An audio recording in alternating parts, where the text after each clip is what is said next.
Figure out. Oh, it's the Twitch one. God damn it. Whatever. The one that you were setting up, huh? I know. I fucked it all up. I couldn't. Hey, everybody. Happy Easter. Yeah, what's up, everybody?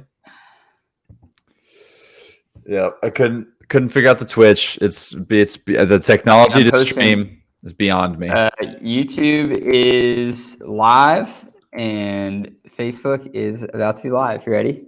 Let's do it. Oh, there it is. There's the live. Oh, dude, let's go. Wait, I gotta come up with a good thing. We tell you, I had to change my caption and everything.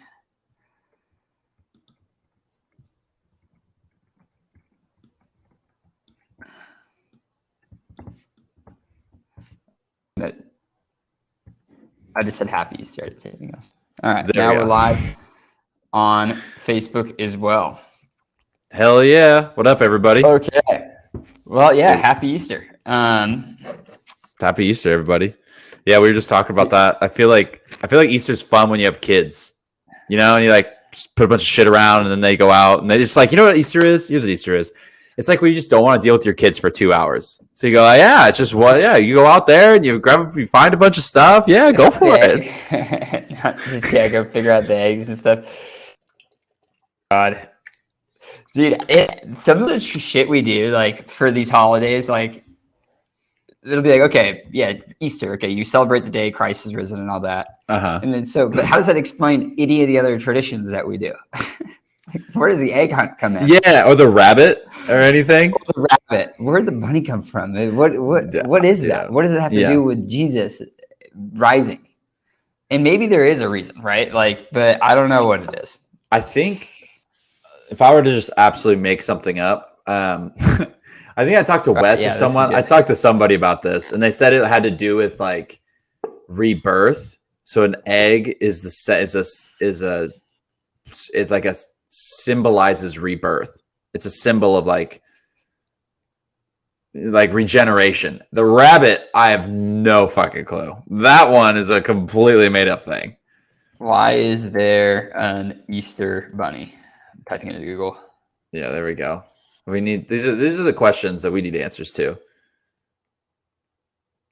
I also feel like the story of the Easter bunny is thought to have become common in the 19th century. And they are the Easter bunny hides eggs, but like bunnies don't lay eggs. That's the other weird thing. Right, they're a mammal. They don't lay eggs. They're a mammal, right? Yeah. Platypi, they are the only mammals that lay eggs. Okay, okay, I remember. I thought they were like, okay, this is a really specific. Yeah, this could also like this is from first grade. Yeah, I'm coming up with this knowledge right now. Yeah, no, this is a good one. Book that had like the 5 categories of animals. You know, like insects, fish, birds, mammals, and rodents. Rodents are also mammals. But yeah, sure. So they are. Yeah. Rats and stuff are mammals, yeah. What's the 5th one then? Wait, so what did you say? You said birds? You say birds? Do we got birds in there? I said birds, fish. I said first fish, mammals, insects. Insects. Those are the 4 I said.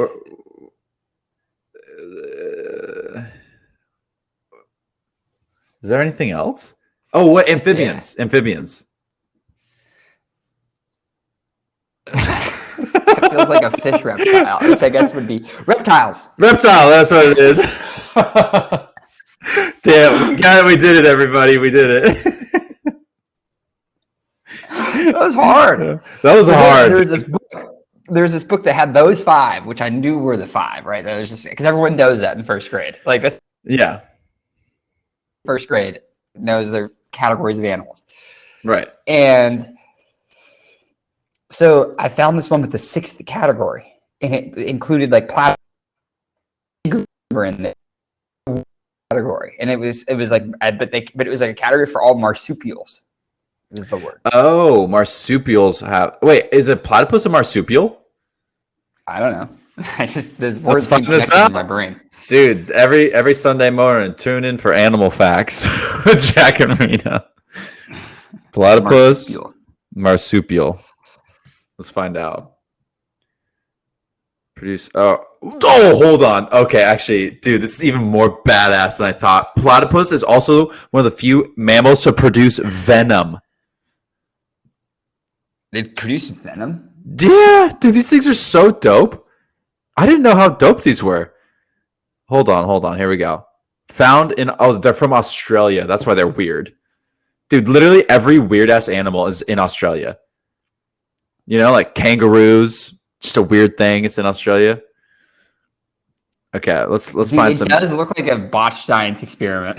Exactly what it looks like, dude. Did you know that the bill and the tail are just like so similar to a duck and a beaver?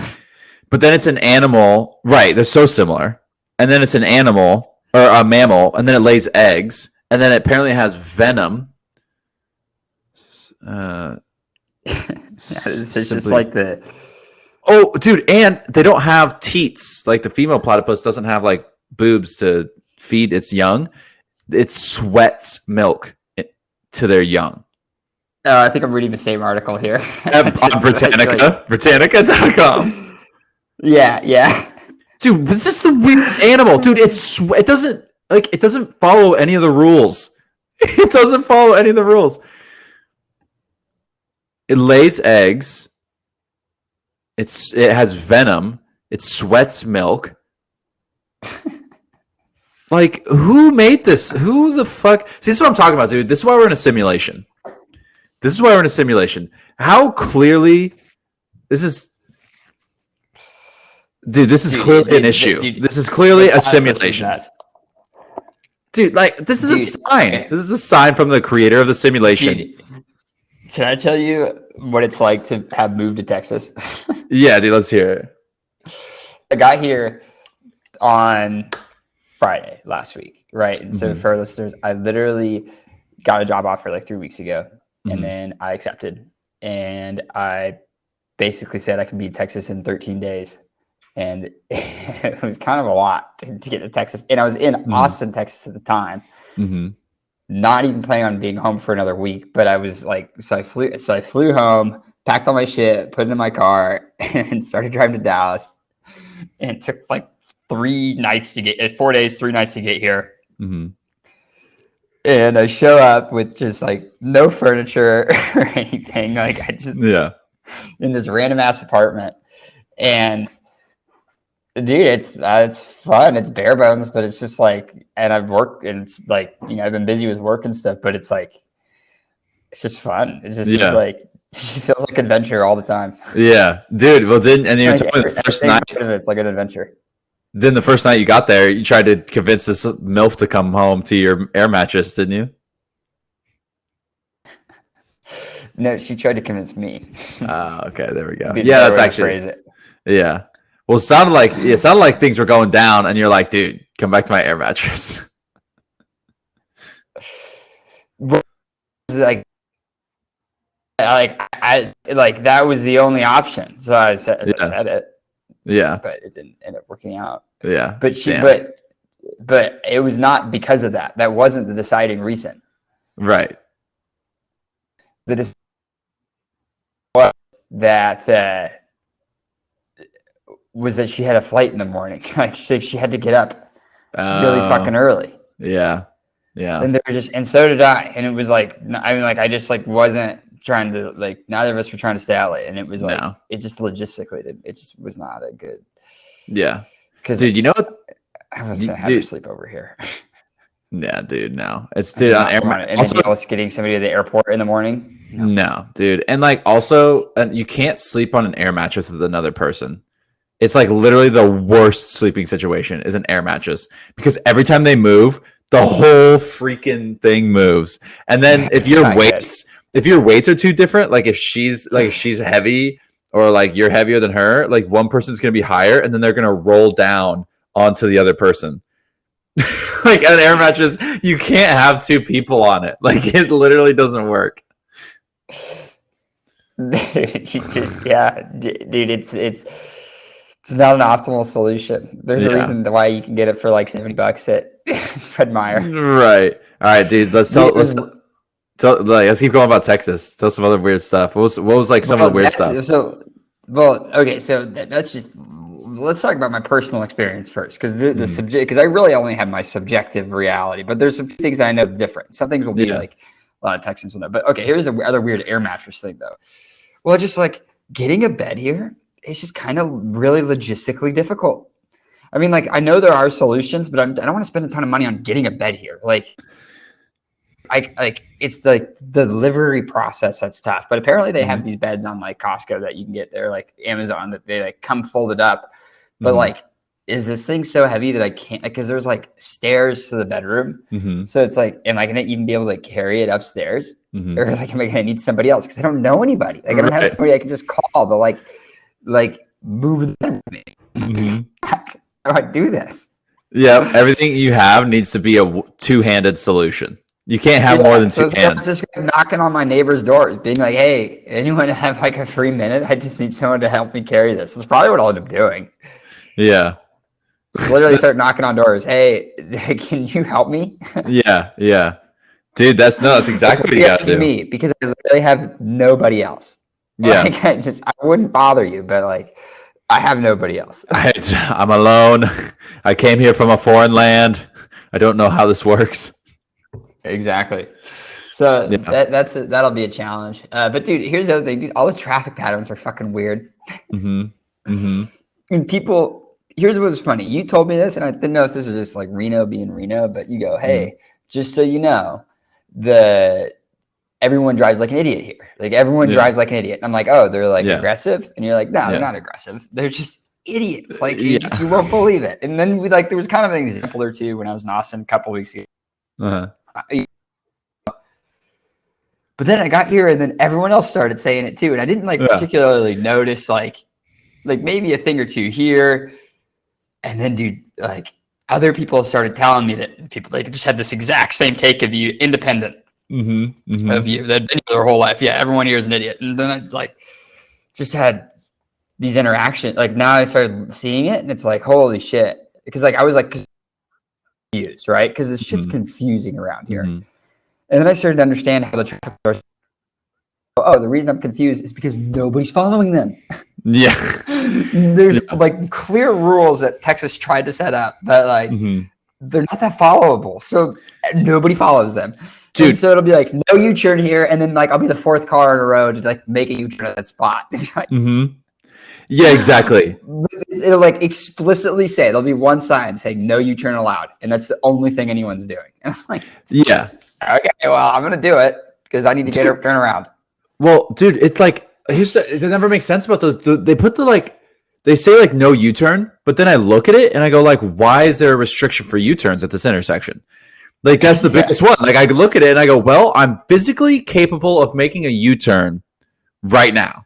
Like my car can make this U-turn and the traffic is safe to do so. And I go, so why the fuck is the sign here? That's what my question is. If like, so because they'll have like no U. I don't even know why you even have a no U-turn sign. That feels like something any person can figure out when they can or can't U-turn. You know? I also realize part of the issue, or like part of the reason is like the difference is the roads aren't this wide, because you have a median when you only have if there's like 4 lanes of traffic, 2 in each direction. You don't really need a median that bad. But these roads are like 3 to 4 lanes wide, and sometimes there will be like it's like 8 lanes wide across all the way. And then people will just like go straight. Like there'll be a median in the middle, and they just like won't take any turns on this 8-lane wide road. Like they'll just like inch their way across to get to the parking lot across 8 lanes of traffic. Yeah, exactly. Oh, dude, I know. They just they inch their way across to go across 8 freaking lanes. They just tick forward, and you're just like, really? This cannot be the best solution. Everyone slows down to stop, dude. And because it's so freaking hard to turn left around here, because every road is 8 cars wide. So like anytime you want to turn left, you have to just gotta you have to go take a U-turn and take a right. You need to go find a U-turn and take a right. That's how you take a left. Yeah, exactly. You take your right U-turn, dude. It's like, yeah, you can't. That's why there's U-turns everywhere. The place to take a U-turn and then you take a right. That's Yeah. how you make lefts. Yeah. That's like that seems like the best. That's what everybody needs to be doing. Dude, and that's how it's Because this, designed. like inching your way across like No, 4 lanes of traffic going one way to move into like 4 lanes busy going left. It's like no, it's dangerous. that's not the that's just it's I mean, not only dangerous, it's just not the fastest No. way. It's faster to take a right and then do your U-turn because Yeah. traffic just flows. Yeah, yeah, dude. It's just way like- is way better. Dude, but people don't get that. People aren't with it because Texas is different, you know, and that people are with it. So you get here and then you don't follow the rules. You're like, oh, that's a dumb rule. And then you don't follow it, like the U-turn thing. Like I was turning left like a motherfucker all the time. And then I realized I was like, oh no, that's not how it's like, that's not how it's built. It's not built. Yeah. It's not built to turn left all the time. No, dude, That's what the first day, and I go, I'm never doing that again. That was a miserable driving experience. It was awful, just dude. going Awful. right. I'm gonna merge across traffic. I'm gonna take my U-turn and then go the other way, and it's Yep. faster and safer Yep. and just like. But everyone tries to do these maneuvers like all the fucking time. It's like, Mhm. dude, just Dude. do the U-turn thing. The U-turns need to be allowed more. That would actually solve most of the traffic problems if people understood to just go. Right. Well, dude, yeah, everyone needs to know that. And then also the issue is like, I think in Texas, it's like 400 people move to the state of Texas a day, and 150 come to Austin, and then like 100 come to Dallas, and then like some to Houston. Like literally, you're getting so many new people every day. Like think about that. It's like in Austin, 150 new people every day. That's someone who has no idea how anything works here. And that's every day. So like everyone on the road has never been here before. And if they have, they've only been here for like 3 weeks. So like, dude, here's a big one. Dude, I honk at everybody now. I honk at them. People need to learn. They have to learn how it works around here. Because I hated honking. But people get so confused about when they can or can't go that I just tell them. I just have to tell them, oh, you can go. Because there's another traffic pattern where it's like a merge lane. Like instead of you like getting to a stoplight and turning right, there's like a merge lane. And some merge lanes have a yield sign where you stop at the merge lane and you wait for traffic. But some of them don't have a yield sign and they have their own lane. No one fucking knows that. So they just stop at every single one because they're scared. They're like, oh God, these cars are moving so quickly towards me. What am I going to do? And then me, I show up fucking like coffee in hand, like just honking at them like fucking go, dude. And you know what's so funny too is people they like take off when I honk at them. Like they're scared of the honk, but they're like somehow they're less scared of the car going 60 miles an hour at them than of someone who's slightly frustrated behind them. Like, people can't take it, dude. And you honk at them, they're like, oh, there's someone honked at me. Really? Yeah. It's so funny. It's so funny. But yeah, dude, no traffic. Yeah, traffic's wild here. Dude, yeah, that's it's been my experience. Like it just like also the good thing though is, and actually the roads, like if you know what you're doing, I can't like if people followed it correctly, it does feel like it would be set up pretty well, like pretty efficiently. Mm-hmm. But nobody follows it correctly, so it's like like it doesn't matter. Dude, and people complain about it. They go, oh, Texas, geez, they just don't know how to design roadways. And it's like, no, you're not using it the way they designed it. That's why you think Which is it's an bad. issue. If they're not, then it's like, then you got to, like an engineer, you want to go, well, this is not, you got to, you'll never solve it. Right, that's true. That's true. I guess I just made it not, no, like, I just thought it was so intuitive, but I guess it was not. Yeah. Obvious. Well, actually, it probably would be if these are the only roads you grew up on. But like, it's people are taking their old, like what you're saying is like they're taking their old driving patterns and applying it to Texas. Oh, also, Kirk replied or messaged while we were talking about the animals, and he told us it was reptiles. Oh, really? Nice. I don't know if, That's like, great. I wish we could like have the chat like floating somewhere. I guess I just need a second monitor, which I don't have. Yep. I'll get one soon. Yeah. Dude, you're gonna get a desk. Well, you have a desk, I guess. You've got the table. You got the little IKEA table. Yeah, I do have a desk. Dude. And I have a chair I'm sitting in. Yep. Dude, IKEA, like everyone shit talks IKEA like it's just terrible. Like, oh, it's so low quality. Blah, blah, blah. Dude, when you first move somewhere and you're first filling up an apartment or house, IKEA is literally the best thing in the world. It's so smart.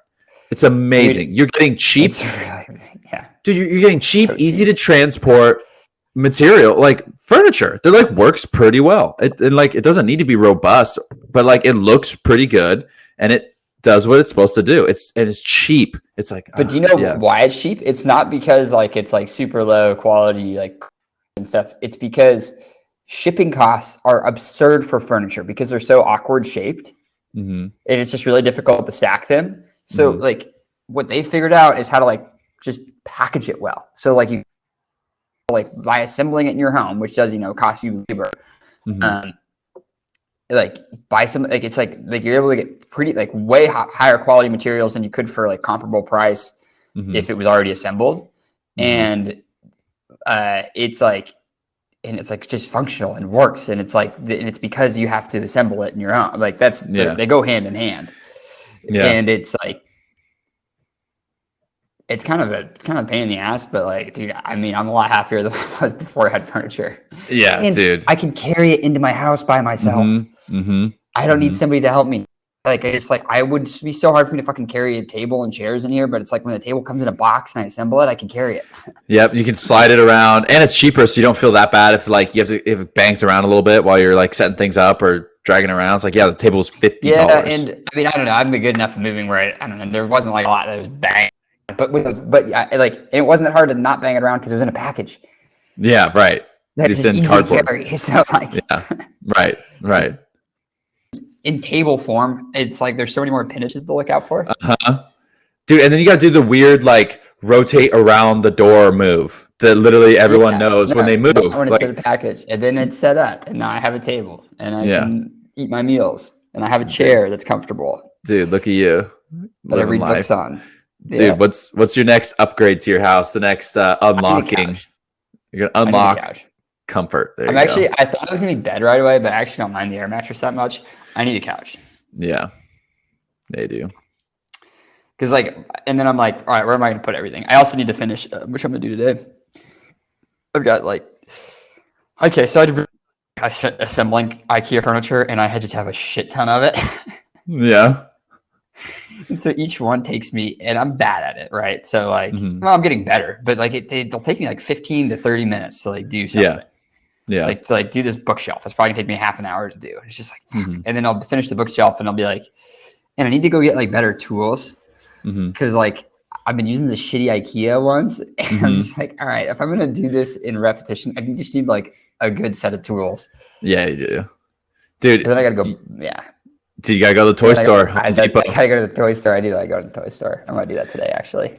Dude, best tool ever: ratcheting screwdriver. That's the best, dude. It's literally there's nothing better. Ratcheting screwdriver. But I don't, dude. I actually don't mind that much. I don't know, like I don't understand the hype for the ratchet. I like the ratchet, but dude, I don't think you're using it right. Gonna get regular screwdriver. No, I don't think you're using it right, dude. It's like, dude, because the ratcheting, dude. Okay, because when you're normally screwing something in, you gotta go like this, and then you twist it, and then you gotta let go. You gotta turn your hand, you gotta grab it, and then you twist it, and you gotta let go, and it's like a whole thing. And then your hand hurts, and your wrist hurts. Yeah, but I have like good dexterity where I don't need to like. It's great when it's tight, but when the screw's a little looser, like I can fucking spin it so much faster just by like twirling it.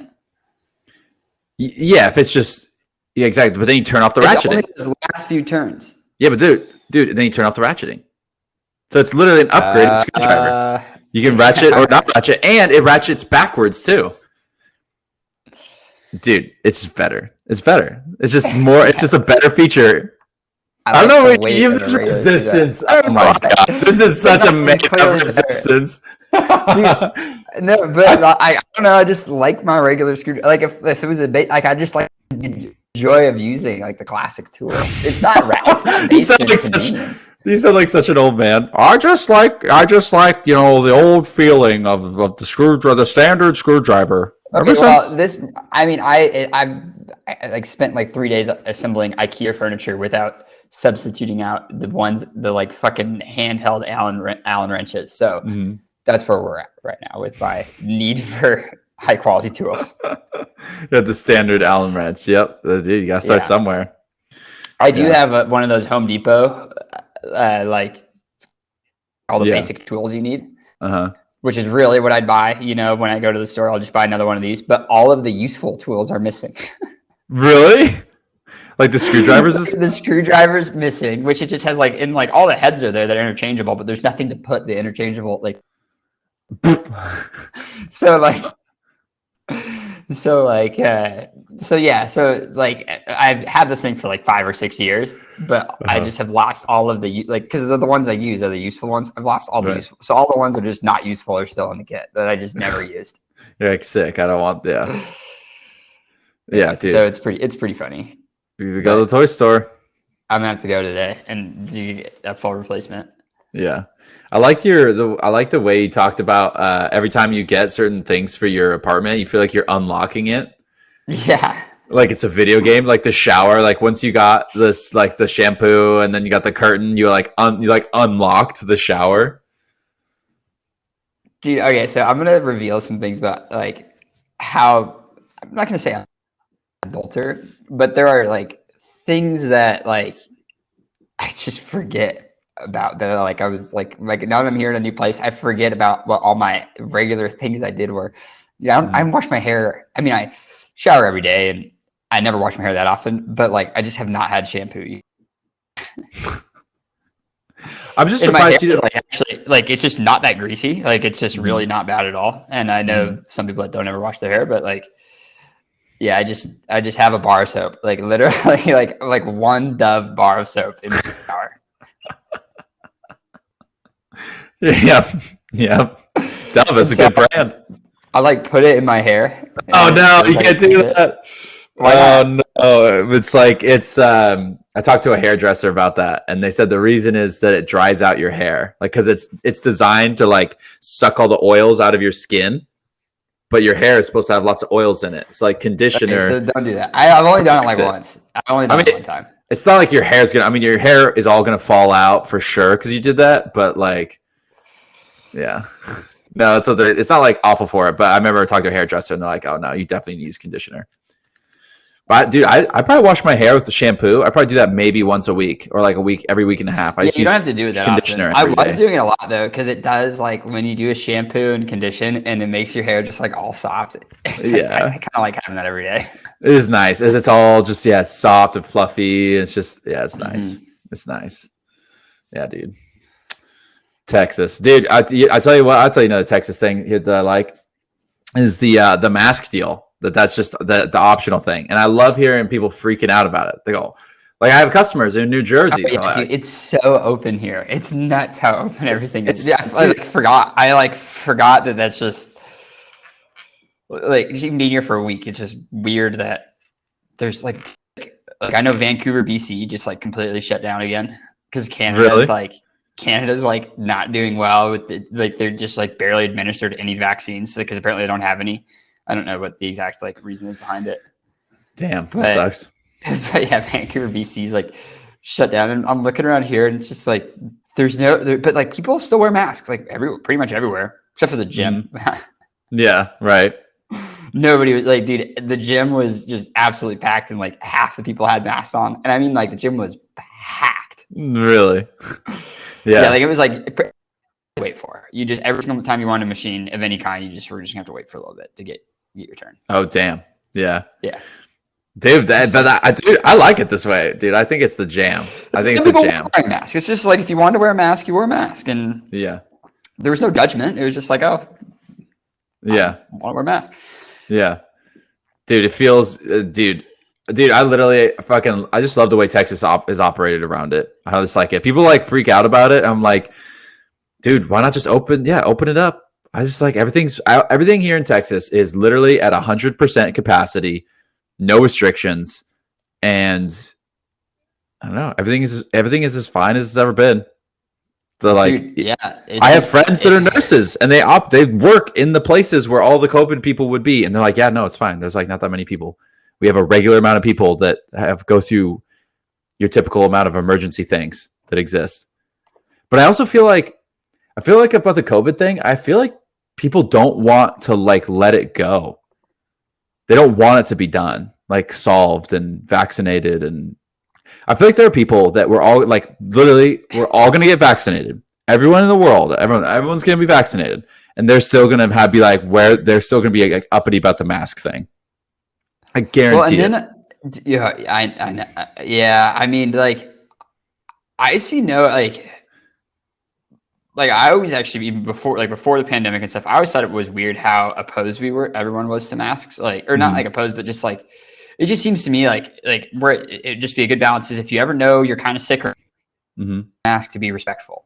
Right. Like that would be a good way. Like, if you are feeling kind of sick, you know, this post-pandemic world where you can have a little bit of a cold and go to the grocery store because everyone does that. Okay. Right. Like, yeah, you know, because pandemic mind, you think, oh, do you have any symptoms at all? Don't go out. But like, okay, we're going to go back to normal again where there's no pandemic. Yeah. And so it's like, if you have like a little symptoms, just like put on a mask. And then like, if you're flying or if you're in the airport, it's like, that just helps like spread, like to stop the spread of disease in general. If you are showing symptoms, just cover up a little bit. Yeah. And like, and it's so like, and then like, so like I was normalized. Yeah, I agree. 100%. That would be pretty sick if people, sick, literally. And like, you also don't want like, because then you have the people on the other side that go like, because then they go, oh, only sick people wear masks. So like, why not if you're sick? So then they like, like, you know, and so then the sick person likely comes out anyway, but then now just doesn't wear a mask so people don't think he's sick. Right. Yeah. Like, what's the cultural decision? So it's like, yeah. So I think that would be cool, but like, not sick. I just don't think you need to wear a mask. And if your immune system's fairly good, like you don't have to worry about it. Like wear one if your immune system's shot. Like, I mean, like that's just good general health advice anyway. But like, yeah, I don't know. It's just, the world is different when you can't see people's faces. It's way more interactive and fun when you can see other people's faces. Right. It is way better. Also, you know what this is, you know what's gonna suck though, is all the ugly people. They don't want the mask thing to end. like everyone if you're just busted from here down and then you got like good eyes, it's like you're just like, yeah, dude, yeah, people are like, oh damn it. Like I've been really wanting to cover my teeth for so long. It's helped me so much. Yeah, dude. I mean, I don't know. I think everything's going well. Everyone can sign up in Texas now. Even you and me could sign up and get our appointment and get vaccinated. They like, dude, I know. It's pretty crazy that they're there now, that everyone can get like, that everyone get vaccinated. I have you signed up yet? Are you going to do it? No, I'll do it eventually, but it's just not a priority for me. I think it's not really one for me either. I just want to get the Johnson & Johnson one, just get the one shot one. Exactly. That's what I want. I just want to be one and done. Deal with the 2 shots and like, it's just like, it's another thing that I have to do and I don't want to do it. I think, well, we know it's safe. We talked to Wes about it. It's like, there's literally no concern, but to me, I'm not doing it in the same way. I also don't get flu shots. It's like, I don't get flu shots either. So I was like, I'm not going to get the COVID shot either. Like, I don't know. Sorry, everybody. I just am lazy about that. We had a group chat a while ago, and I mentioned how I'd never got the flu shot, and I got attacked by a couple of our friends, and I didn't know you also didn't get one. I was like, I guess I'll get the flu shot. I was like, I think I've got like maybe one time I got the flu shot. Yeah. Dude, nope, I don't. I get kind of sick for a couple. They go, you might just get kind of sick for a couple days. And I go, yeah, but anytime I've ever gotten sick, it's kind of sick anyway. Like, I don't want to risk that.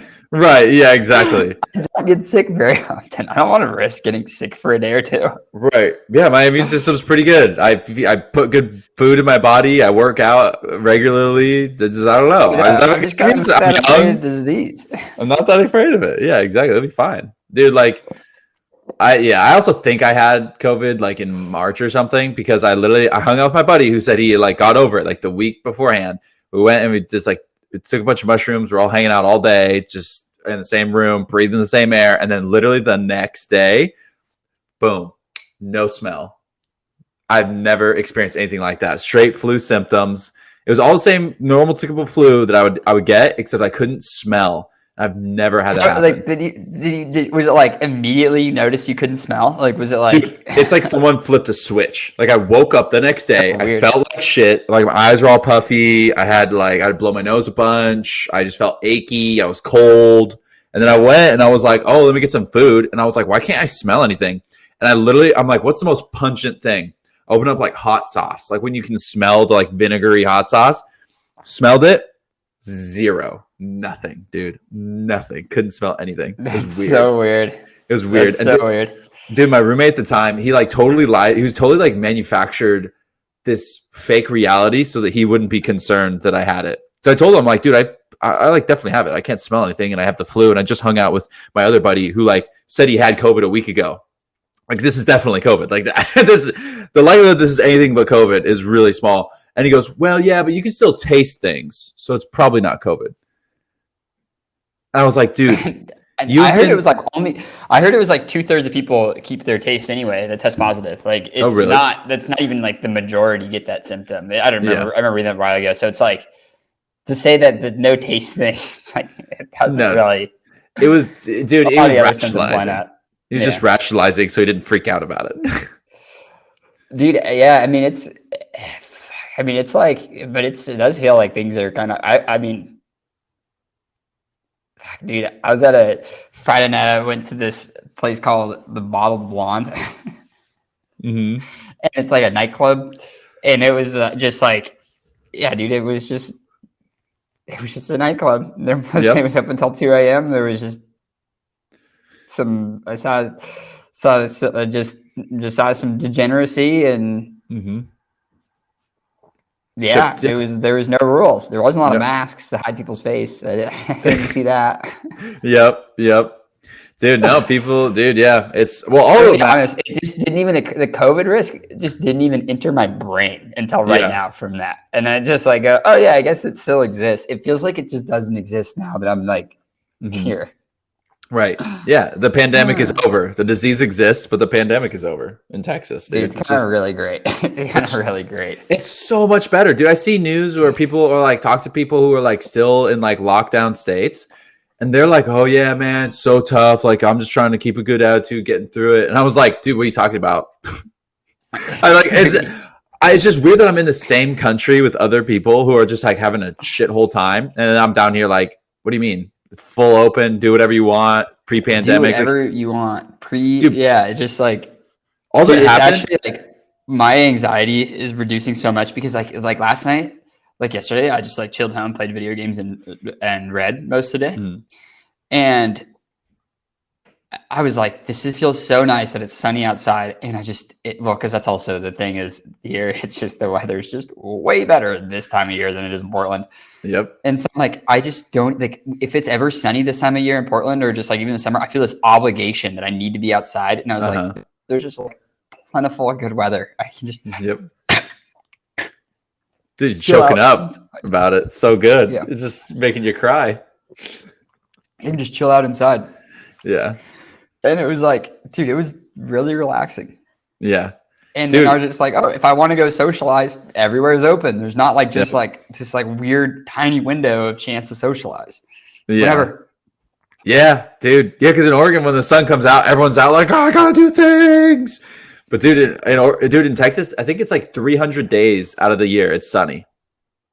That's a lot of days. It's a lot of sunny days. A lot of days.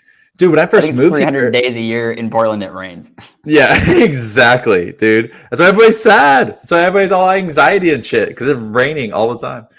Dude, no, when I first got here, my mood immediately got better because I would look out and I'd look outside and it was just the best day. Like I looked outside and I go, this is the best weather I've ever seen. And that happened every day. Dude, it is nice. Like I try to keep my blinds open and stuff because I just like keep looking outside and go, oh, it's just really sunny out. And it just makes me happy every time. Because when you're in a bad mood or like something's like not going well, and then you look outside and it's just like gray and rainy and like you're just like look out the window and go, it's just so sad out there, and you're just like, fuck that.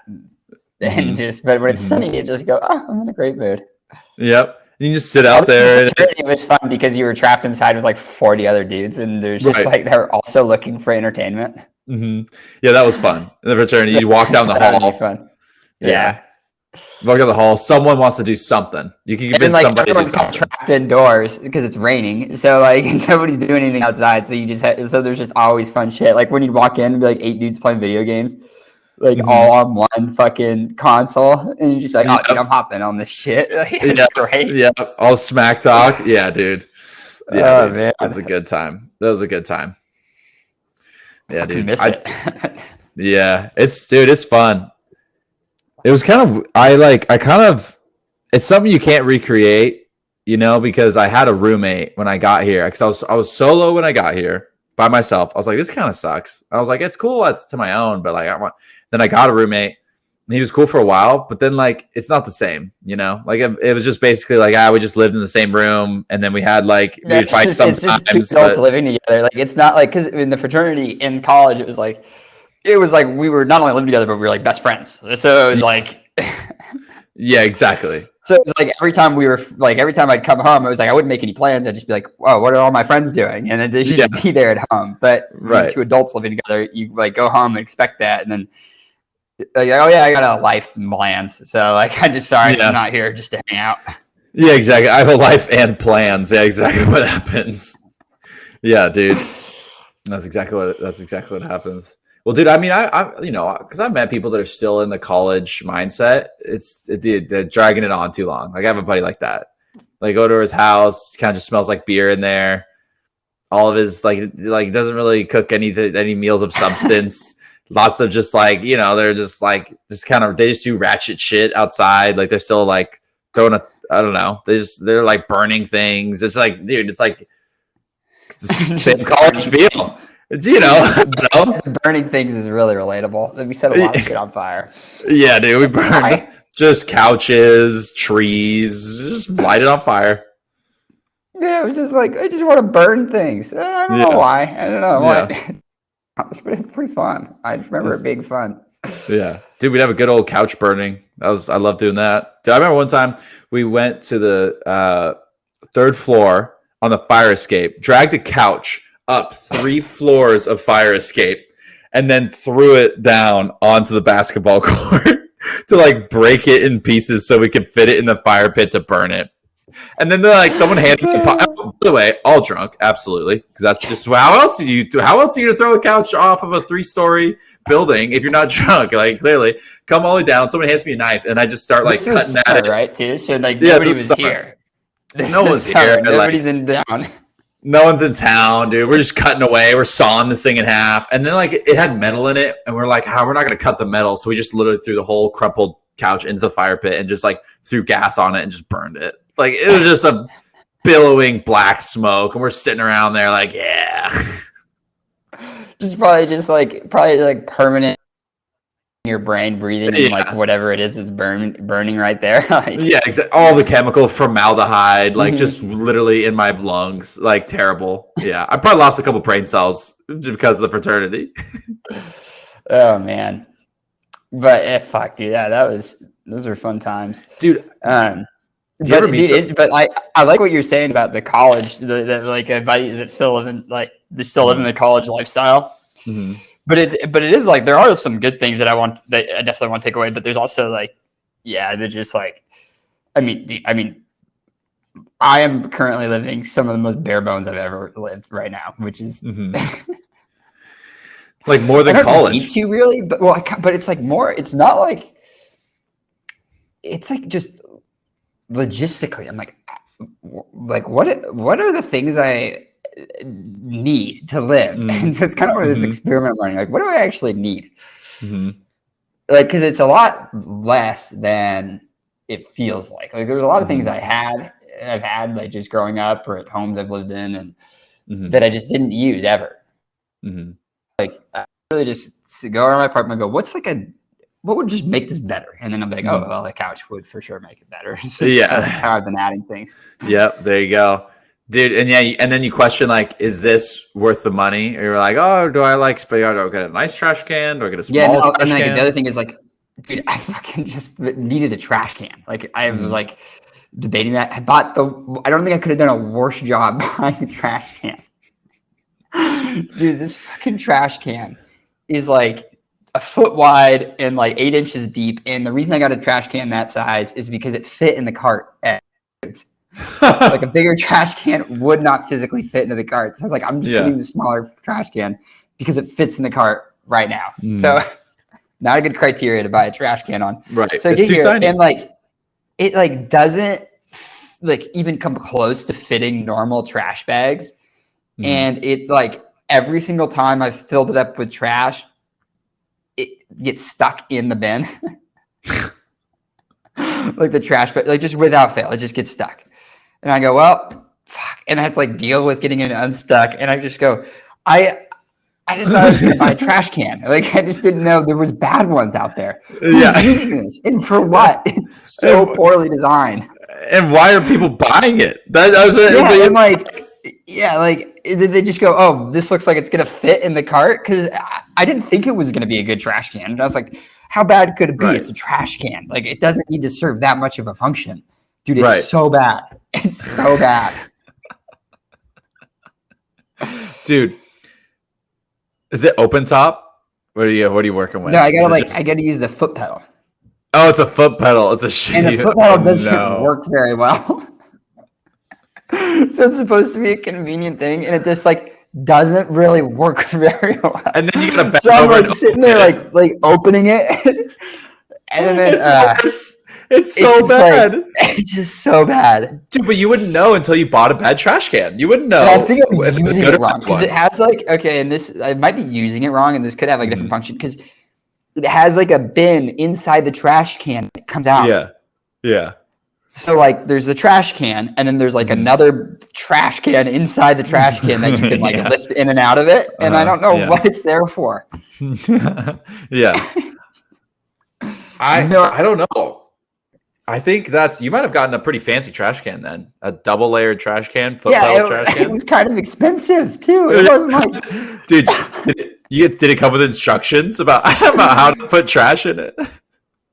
I think it did. I think I threw them out because I thought it's a trash can. I don't need instructions about how to use a trash can, dude. No, dude. Like, and you start to take for granted, like when you hang out with your you know, because you grow up with your parents, and then you have in the fraternity, and they have like industrial equipment. I mean, we were like in fraternity, it's just a giant like leaf, like outdoor construction trash can is what we had. Just literally the biggest rubber trash can made by man is what we had. It was functional. It was really functional. It was great, but you can't have that as an adult, as a one man house adult. You can't have a huge fucking like 50-gallon drum that you use for trash. You know, you can't do that. It's so not dude, there's so good. I think it's a made up rule. I might do that actually. I think I'm trying to make it look tasteful somehow.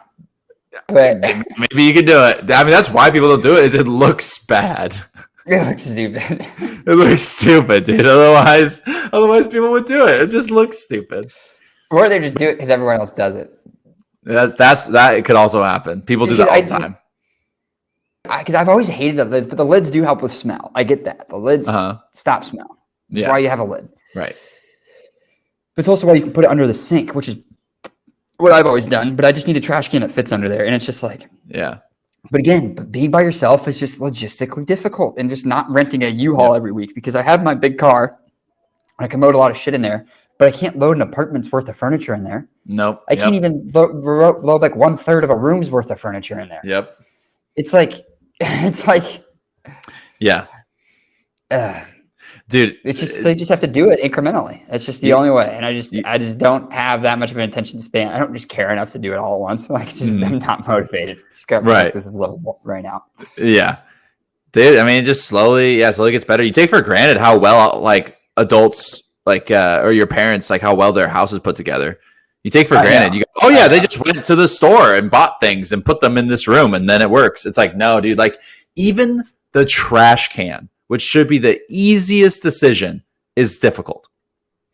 Because there's so many types of lids and there's so many dimensions and sizes. And then does it look good with all your other shit, you know, in the house? Dude, Horn just messaged. He said, weird to start watching this right now when you're talking about the couch into it. Oh yeah, that's when I met him. Dude, that's when I met him. That's pretty funny. That's pretty funny. What up, Horn? Dude, yeah, no, that was a good incident, dude. That was a good incident. Yeah, no, dude, setting up a house is just not a simple thing. I remember too, like, because there's so many little things you don't want to. I don't want to buy like an end table. I don't want to buy an end table because that only serves one function. You know, or like a headboard. I still haven't bought a headboard because headboards take up a lot of space and they're kind of expensive. And here's the thing. Here's my qualm with headboards. They're only for other people, and I don't have lots of other people in my bedroom besides me. Why would I put something? Why would I put? Here's why a headboard's nice. Here's why a headboard's nice. You don't, if you're ever like moving horizontally in your bed, you're banging. Yeah. No, you gotta protect the head. Yeah. No, you hit your head. If somebody's against the wall, the bed doesn't move because the headboard is part of the bed. So like physics, it stays still. What do you say? Because if you're pushing, like if you're like, okay, say somebody's leaning against the wall, like you're leaning against the wall or something, and she's like in front of you. Oh, then you start moving off there. But if you're on a headboard, the bed doesn't move. Oh, that's true. That's true. And the headboard stays there. That's why a headboard's good. So what you're saying is the only reason humankind invented headboards is for banging. That's why. that is it. Why else would the bed move off the wall? The logistics. The headboard solves that problem. Headboards are made for sex logistics. That's what headboards are for. They're literally, they serve one purpose, and it's sexual logistics. Just so you can bang without moving the bed. Dude, and you know what? Does that change your opinion about whether or not you should have a headboard? I think I need a headboard because if you're moving off the wall, you could like fall into that crack. You know, that would ruin the whole experience. Well, here's what I need it for. Here's the thing, because sometimes when you're getting at it, you know, when you're on the bed and then you start scooting because you just slow your gut, getting after her, you scoot it, and then pretty soon her head is banging against the drywall. And then you got to scoot back, and then you slowly injure, you know, and then scoot back. But if you got a cushion headboard, you got the cushion one. You got to get the cushion one. Yeah, dude. Now you're the back of it has to be cushioned. Which you're like, why put cushions on the back of a headboard? I'll tell you why. Because when it's banging against the wall, no one can hear it, and it doesn't damage the wall. Dude, it's a utility thing. Yeah, that makes sense. And they're ones you can connect to the wall. You can anchor the headboards. That way, if you're really going to town, then everything stays stable. The bed is attached to the wall because every bed has wheels. Not everyone, but like I don't know why they all have wheels. Yeah, why do beds have wheels? Like a lot of times they don't lock. Like they don't have locking wheels. It's like 90% of the time I want my bed to not move. Yeah. Like more than that, 99. Like there's maybe 1% of the time that the wheels are useful. The rest of the time they're annoying. Right. Yeah. Like can I at least lock them? I think they're just. Here's my guess. My guess is because when you want to move your bed, you don't want to scrape up your floor. But you know how you solve that? Felt furniture spacers that you put on all furniture, the little felt things, and then you can slide your frame around. Like the wheel, I understand what the wheel is solving, but it's a bad solution. Dude, but I almost want my bed like bolted to the ground. Yeah. I want it stationary because I toss and turn a lot too, not just while I'm banging. You know, just like I toss and turn. So my bed moves around. Like every bed I'm in, like always shifts a little bit. Oh, really? My bed fucking bolted to the ground. Yeah. Yeah. Dude, if you get a heavy mattress, dude, mine doesn't move too much. I got a heavy mattress and I got this like little metal frame deal under the knee. Well, it would move if it didn't have wheels. Wait, did the one that back at your uncle's house? Like almost every bed I've ever slept in had wheels at the bottom of the frame. Dude, I have not experienced. I've seen them, but I have not experienced that very often. Although I had a water bed when I was in high school. You had a water bed? Yeah, they're like my parents. They're like getting me a new bed. They're like, "Hey, you always talked about how dope a water bed is. Like, do you want one?" I was like, "Yeah." Was it comfortable? Oh, it was super comfortable. It was great. Dude, I've never even laid on one. Dude, there are so much fun, dude. It's so much fun, dude. It's seriously because you jump on it and you just go like squish, squish, squish, squish, squish. Like the whole thing. There's waves in it. So when you lay down or you like flop on it, your whole body's like moving as the waves resonate back and forth between the sides, dude. And here's the dope part: the water on the inside is heated. So like Wait, in they this heat winter. the water inside the Yeah. water. So when it's cold in your room, like if you like that to be cold, you get under your blanket and the bed is heated.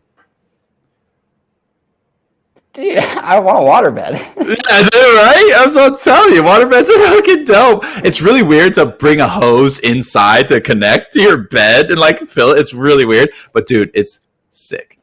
Waterbeds are fun. I know a lot of waterbed as a child, though, is my curiosity would get too high and the water that was in the air mattress would end up everywhere. Yep. That would I would make that happen somehow. I was a little bit destructive. Really? Somehow I would make that a reality. Yeah. Dude, I All remember the water, that the like gallons and gallons of water in that waterbed are just on the ground. that'd be such a They had terrible to be situation. heavy as fuck, too. They just had to be so heavy when they were full. Oh, they're heavy when they're empty too, because it's really thick rubber. Dude, they weigh like 250 pounds empty. Empty? Yeah. Yeah, you could. It's a 2-person operation, dude. Yeah, it's like they're not easy to set up. So you had a waterbed for like years. Yeah. Dude, it was great. Dude, that has to be the worst bed for having a partner on. Oh, no, you do not. It was, yeah. I mean, yeah, I didn't have anyone else sleep in it with me in high school, but like now I would never get one. I would never get one. Could you imagine just like, like literally any motion in the bed would just. Every motion you feel, and then it doesn't go away instantly. It just keeps going. No, it like ripples. Yeah, dude. And the thing is, again, it's the same deal with the air mattress. The waterbed, if one person is heavier than the other, that person sinks deeper and the other person rises. And then since they're higher up, they start to roll down into the other person. So like you can't sleep on opposite sides because one person who's heavier, and I'm always a heavier person in any relationship I've been in. So I always squish it all down, and the other person goes up and then rolls down the hill on top of me. Wait, is he saying that's on air mattresses or on? That's on air mattresses. That's on air mattresses. I have air mattresses for sure. Yeah. Yeah. Memory foam is just the best, dude. There's no better bed than a memory foam to me. The thing I bought it for $500, and it literally has never, dude, like, it doesn't have any like divots in it. You know what I'm saying? Like, there's dude, no. Yeah, I sleep in the same spot, and my bed like literally like shapes to where I'm sleeping, and it's like, fuck, dude, I don't want this. Yeah, dude, because I then want it to be flat. Mm-hmm. And if anyone else comes to join you, there's a weird divot thing. Yeah.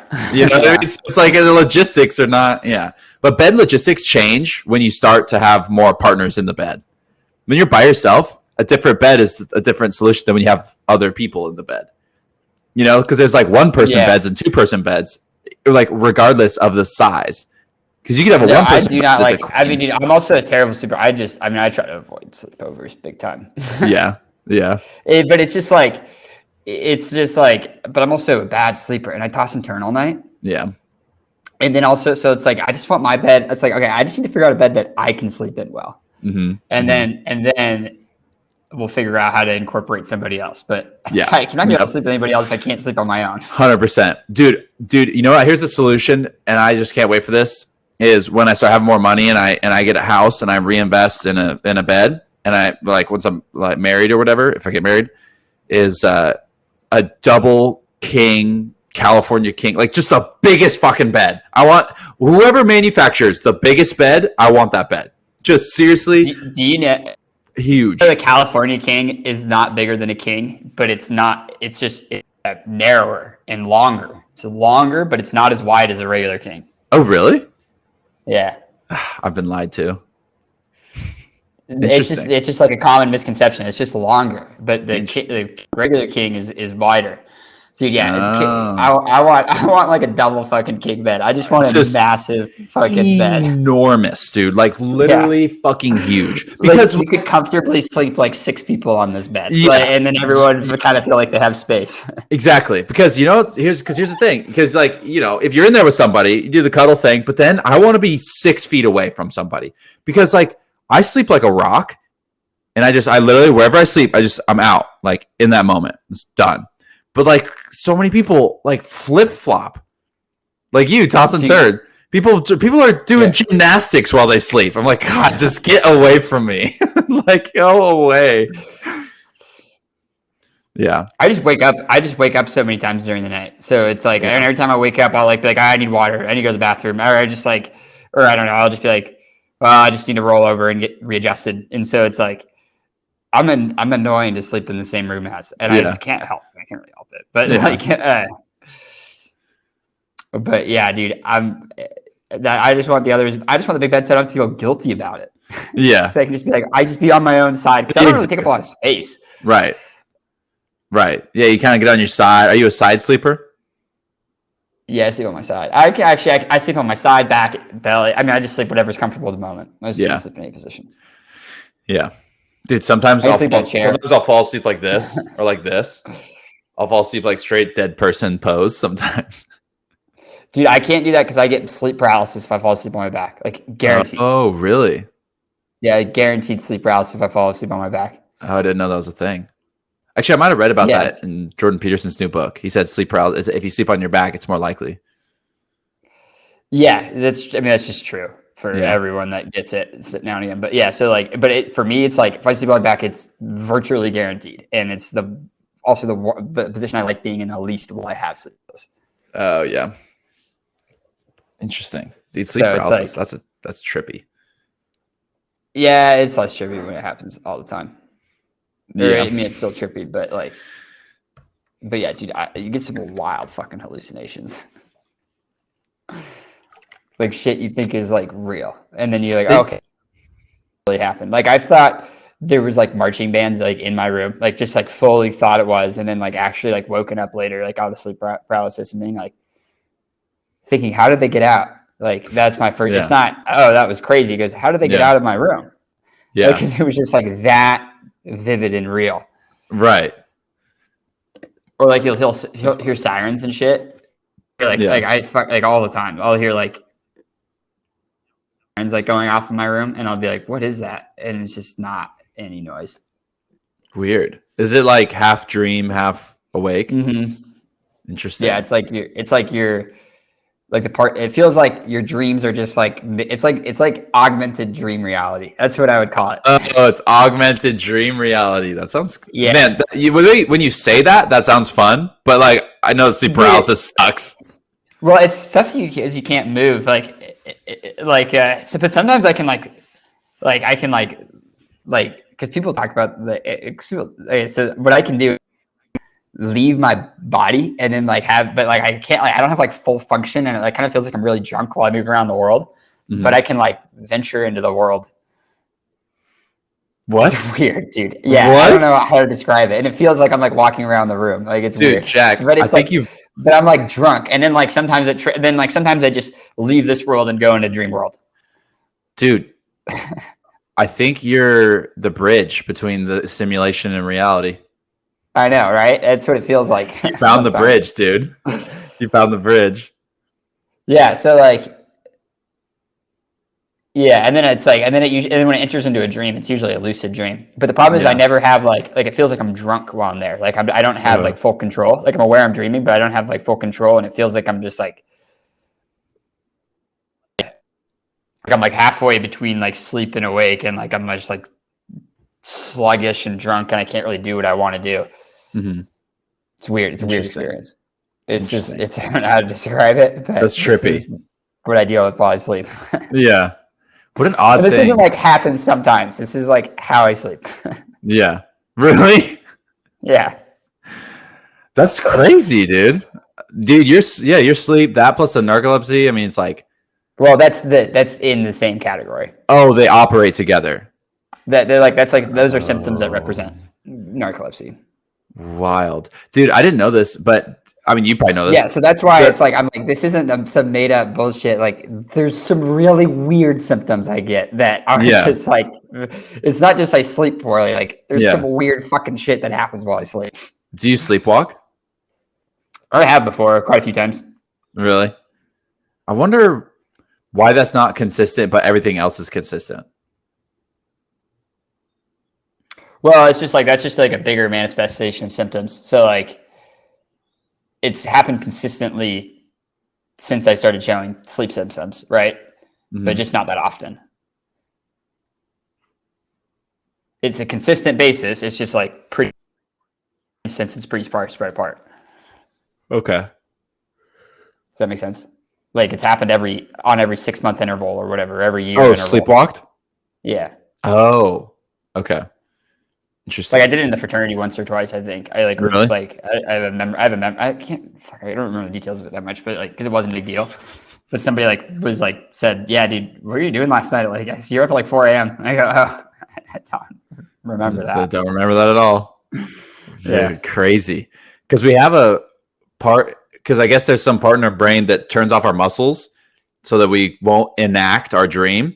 Because I guess if that part didn't work, and I guess this is the part that like deactivates when we sleepwalk, is we'll get up and interact in the world like the dream is reality. Like our body will move as if it's true that the dream, like the way we move in the dream is how we move in the real world, but we're not looking at the real world. Dude, okay, so this is so I've been reading The Power of Habit, which he talks about this a lot in that book. I've just been reading it again because we've been talking about it so much. Mm-hmm. So it's exactly what he says, right? So you have these, and people like can do like remarkably like high level functions while they're sleepwalking. Like they'll like do things. You go, how did you do that while you were asleep? And it's like literally you do it while you're asleep. So I'm wondering, like, okay, so here's a theory of that maybe like here's a superpower that I might have. Like this could be within the realm of possibility. Yeah, I mean, I doubt it. But like, what if you could control the sleepwalking part? Like you could do it on purpose every night and then like develop your habits. So like you lifted during your sleep and you wouldn't remember it, but like every night you like just get your workout in and then like you just effectively like just free up a bunch of time during the day because you just had like a productive night's sleep. Yeah. Like you could just have a productive night's sleep. Or like when I'm saying like where I'm like my body's clearly sleeping, but like my conscious, it's here's how I would describe it. You have this like consciousness that's almost like separate from the rest of your body that's kind of watching everything. It's like my conscious self takes hold while I sleep, like constantly.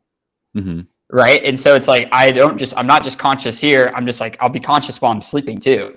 Yeah. I kind of wonder like, holy fuck, if I can control this other part of my brain that is like figure out where motor functions are going, am I able to like could I be asleep and then also just function through the world and never sleep? Like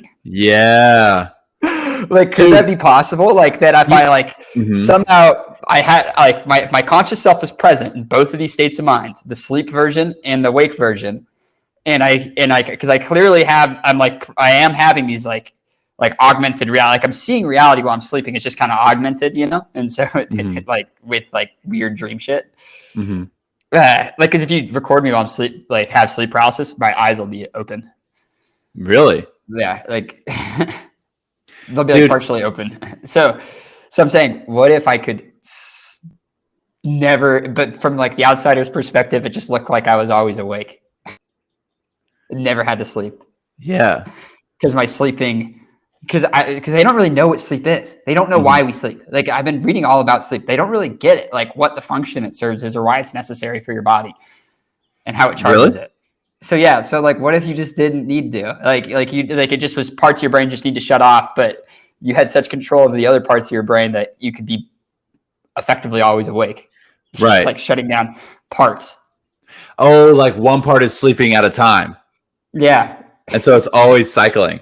Oh, dude! Like you could turn off, like you could have when you're doing like a really easy, like running. You could let your cognitive brain sleep, like the part that the decision making and the one that like needs to figure shit out. Like, you have that sleep.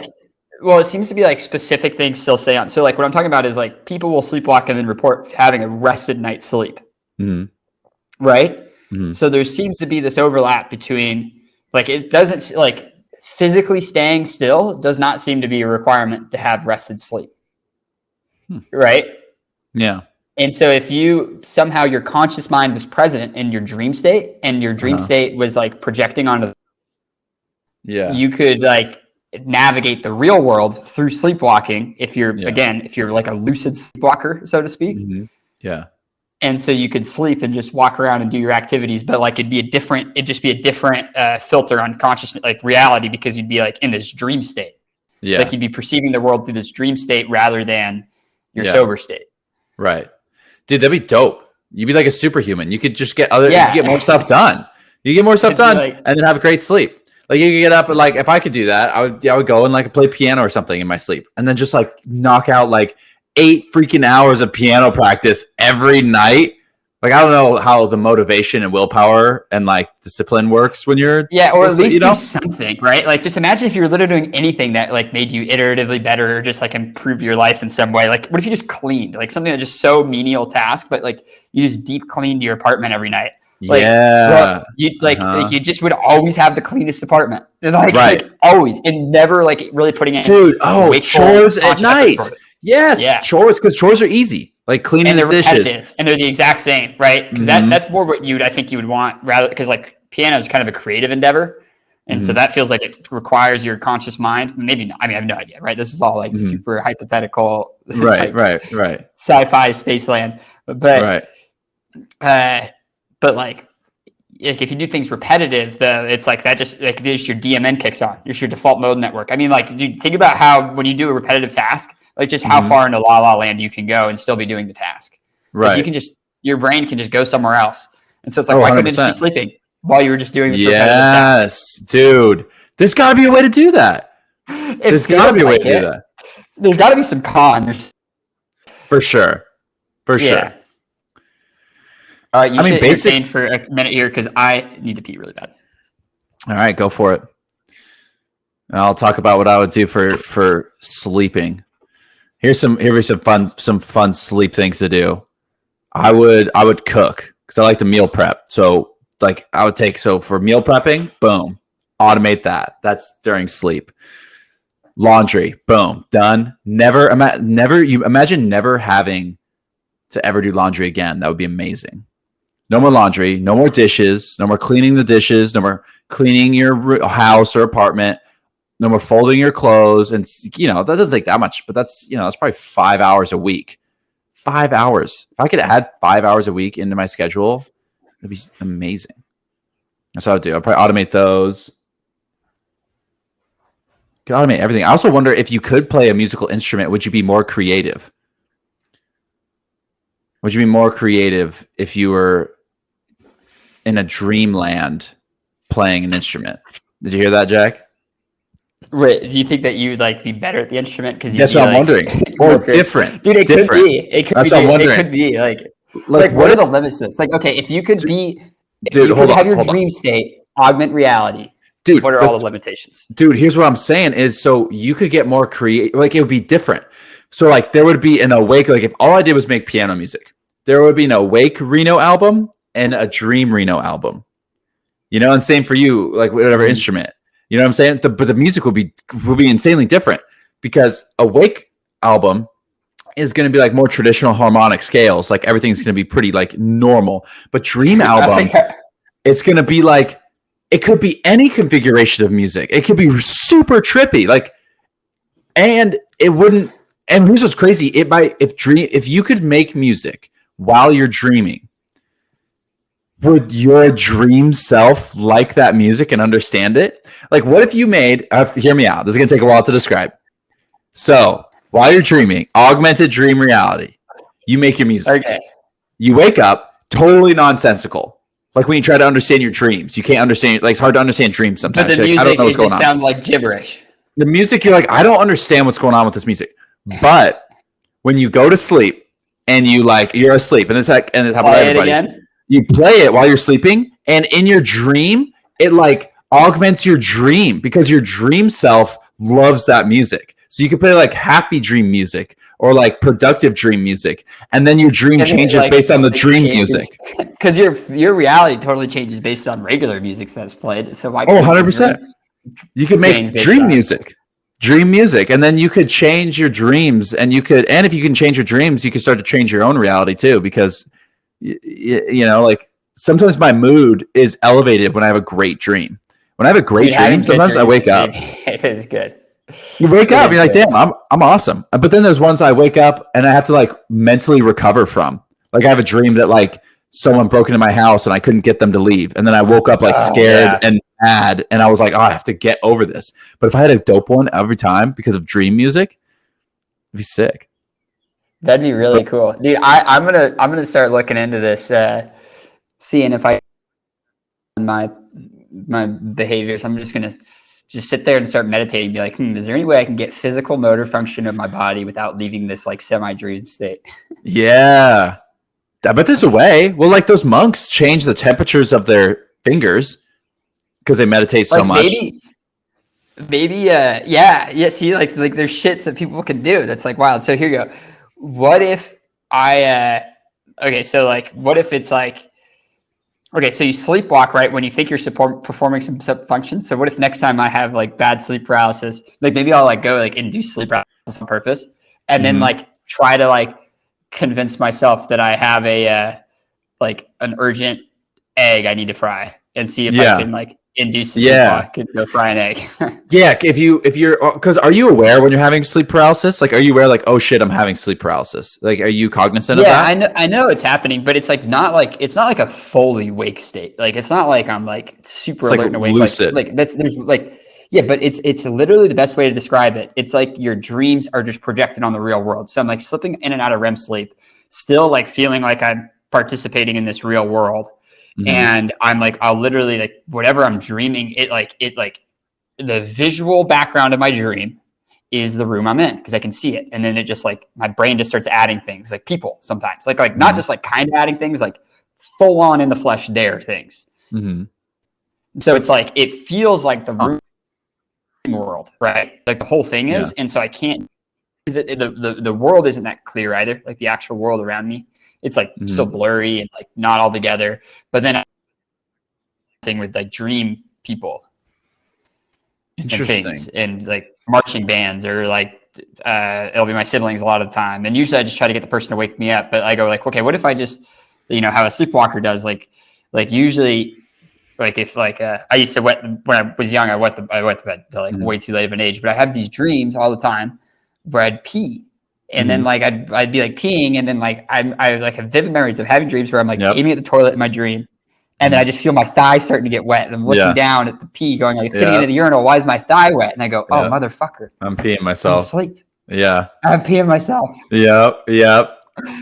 And so like, I wonder if I could like induce the sleepwalk on purpose. Yeah, and then just. Or if that would be, I don't know. Like maybe you can try meditating. It's certainly not possible if I don't think it's possible. So it's just so cool, dude. You could try meditating when you go into sleep paralysis. You could try meditating on like a finger. Like start there, maybe. Like you have a finger, and then you just meditate. Like you just I don't know. Your eyes are open or whatever. But whatever's happening, I can certainly wiggle my fingers and toes while I'm there, and that's what I need to get myself awake. Because I start, dude. Well, then start. Yeah, then if you could do that, then you theoretically could move any appendage to any amount. Like you know what I'm saying? Like if you can move your fingers, maybe move your hands. It's different though because it's like my conscious mind is like taking over to move the finger. Like I don't know how to describe it to you, but like the way I get my finger to move. Would not be iteratable to the rest of my body. Like clearly, the signals are there. Like so, physically, some of the signals like are receptive to be able to move. It's just like I need to figure out how I'm accessing them because I can't move anything else. Like it's like it takes all of my energy and effort to move these like fingers, and so it's like okay, I think I'm like trying to like this might sound weird, but it's like the wrong part of my brain's trying to move my fingers. And it's like I need to rethink about how I'm moving my fingers because you need your dream self to move your physical fingers. Yeah, like it's like a game of meta. Like I'm like actually having to like listen to the signals of my brain, like see if like there's like different output signals to my brain that I was not seeing before. Yeah, you just like move your fingers. It's like you just do it, right? It's like, right. You do it. It's like what if you could just do it differently? I don't know how to describe it. Like what if like how you do it? What if there is like another way? Yeah.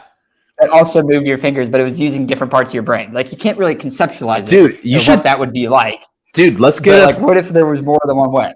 Let's get a neurosurgeon on the podcast and run this by him. Or like, you know what I'm saying? Like someone who actually understands the chemical nature of how our brains communicate to our fingers. I guess Wes might know that.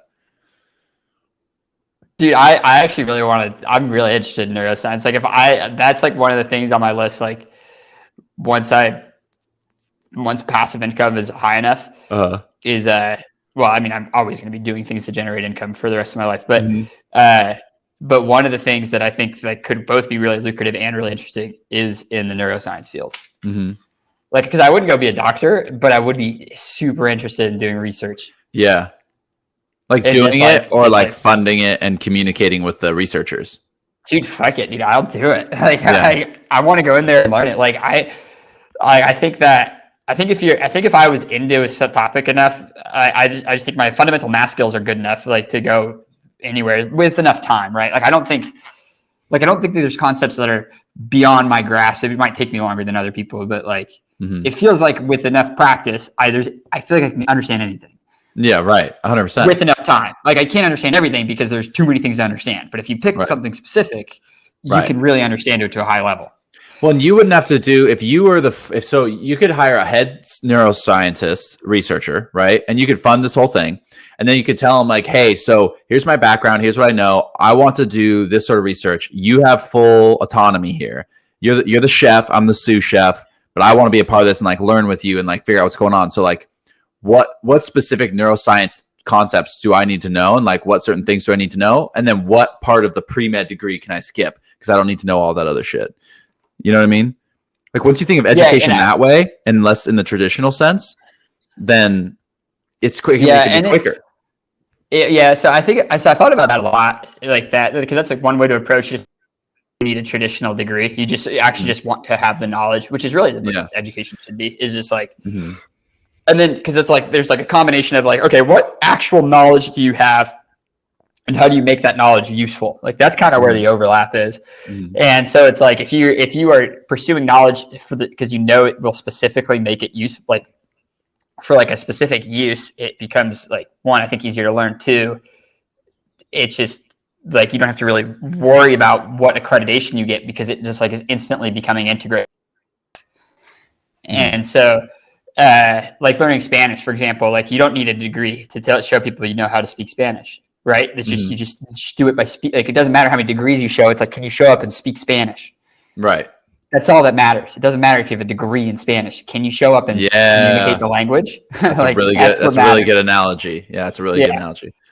And so like when I look at something like, because obviously with my sleep thing, like the neuroscience fascinates me. Like it just is, it seems like what is with our electrical and to what degree, my question is to what degree can we control them? And is there, because like clearly your conscious mind becomes present in your dreams because why else would you remember? Like it seems like something's actively working to store and remember them, right? Like your dream is like clearly in the same place, or like I'm not actually sure, but I would love to know neuroscience. But it feels like dreams are in the same place where memories are stored. Like that's what it feels like to me from like the way I remember the real world things and the way I remember dreams. Like for me, they're very similar. Like it feels like I'm accessing the same part of my brain. And so you look at that and you go like, well, can we tell when the conscious like mind is present? Like when is like, and is like the conscious mind becoming present and only are we just generating a memory? That's right. Like, is it like are you just generating the memory once you think about the dream, or did the dream actually happen? Or you just, or does only the memory of the dream exist, and that is the dream? So, what about this in terms of studying the science? So, if here's an assumption I have that may or may not be true, that your subconscious is active during your dream. And that's why it makes up nonsensical things to you, because your subconscious doesn't communicate the same way your conscious does, right? So, and your subconscious gets activated and your consciousness goes away when you go into flow, right? Like when you're just like jamming, you're just grinding, you're in flow, anything is possible, you're going for it. Could you go through a work day and with little receptors on your skin, and they could measure like brain activity in different parts of the brain, and then they could get down to like which electrical pulses in what area change as you go in and out of essentially consciousness? Because if you go into flow, your subconscious is taken over, But if you're conscious, then it's different. But do those electrical signals happen? Like you lose all sense of your ego. Yeah. That's so how I are describe those? it. Yeah. So There's like a lot of ways to those? describe flow. There's a lot of So, ways to describe flow, but yeah. Yeah. So are those electrical signals in different parts of your brain? You know what I'm saying? Because if you knew that, could you physically change those electrical impulses? And could you meditate hard enough where you can start to change where the impulses go? And then you can start dreaming. So I really like this thought train, and I'm gonna add something to what you're going down is like. So when the way I think of it is, I think the answer to your question is fundamentally, yeah. I think there are things that drive the actions of your brain. Like I think it's more of a responsive machine than it is like a generating machine. Like it seems to be like even your dreams. You know, they clearly seem to like be based on something based on your actual external environment, right? Like they don't exist independent of what your external environment has been, and it's like your subconscious best way to communicate with itself. But it's like, so it's like when you look at it, when you like you're interpreting dreams, come full circle. It's like when you see anything in the dream, it's like when you look at an object, you have to consider every single emotional thing you have toward the object, as well as what the physical and well as the way you think you define it in the real world. Because that's like the dream is like using that object as a representative, trying to represent all of these things. Specific words to communicate with you with, so it can only like communicate with you as your deepest truths. Like how do you view the world? Like what does your subjective reality say about this? And that's what your dream is using to communicate it with you. And so when I go further, so when I think of the like being able to control these electrical impulses and like the way your electrons move in your brain is, it's like it's almost like you can't try to do that. Like if you try to move any individual electron, like you're going to never succeed at doing that. What you have to do almost is like just explore the way your brain works and then see the reactions and be like, oh, like this part of my, like, okay, this way I thought and moved. I didn't think those were related, but they clearly are. Like whenever this is repeatable or something, you know, you almost like you just look for things that are repeatable. And so it's like, it might not be in a manner, like you'd be like, okay, I do notice when I have this thought, like for some reason it generates a reflex in my finger. Right. And like, well, and it does it every time. So like, this is a new way to move that finger essentially. And like, you can like train your brain to like, oh, this is how I move that finger. And so it's like, I don't know. Could you like move your fingers with different electrical signals? Dude, boom. I got a big freaking knowledge bomb to drop. It adds to exactly what you're saying. And tell me if this is related. So your brain, each like your visual cortex, the frontal lobe that involves deep thought and critical thinking, and you have your limbic system, which is your fight or flight. Those different parts of your brain can be trained to read, interpret, and express different controls. And here's what I mean. There is a woman who she was blind.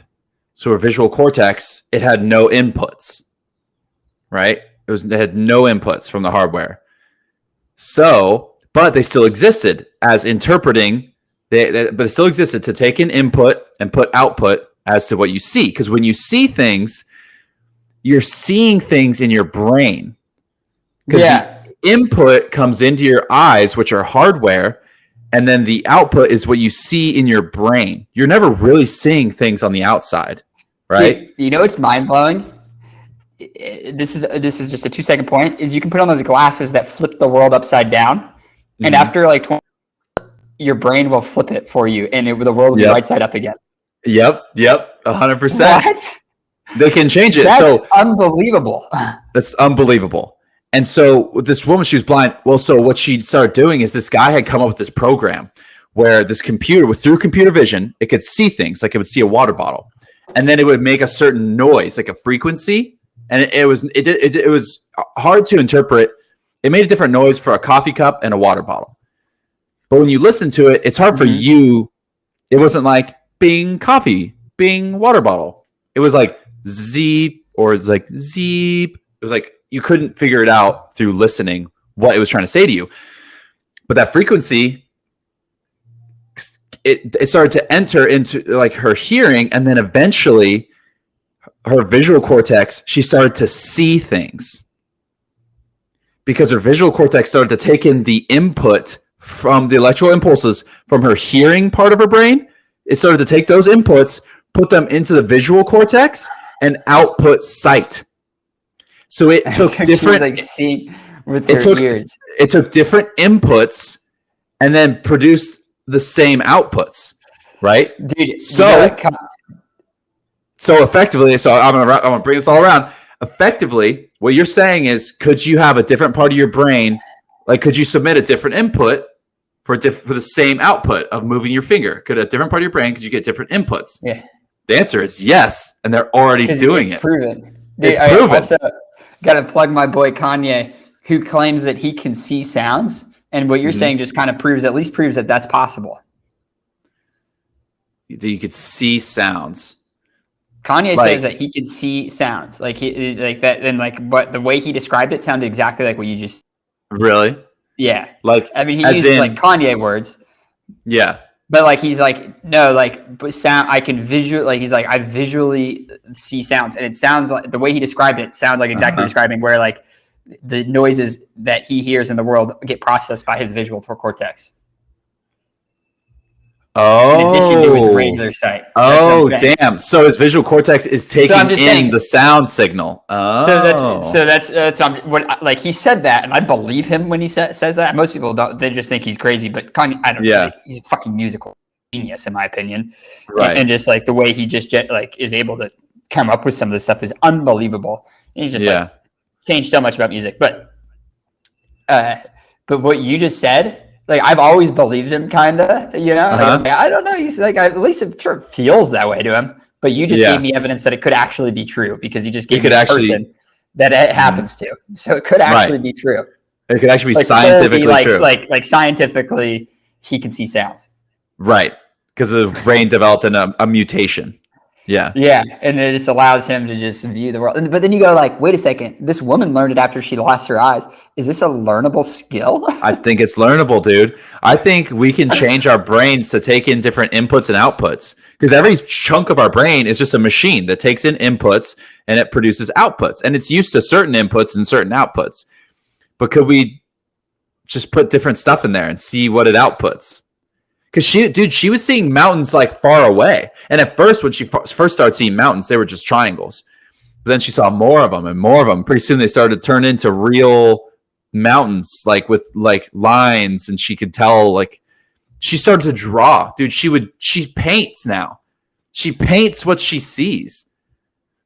And it's like but her hardware is broken. Her hardware, her eyes are broken, but her software still works. So you go like, because dude, like, think about, if you want to be better at music, think about if you your visual cortex. Yeah, dude. Yeah. Like, can you just send shit to different places and be like, huh? And that's kind of feels what psychedelics feels like. It feels like interpret that part of the world, start interpreting it. That's sort of what psychedelics feel like.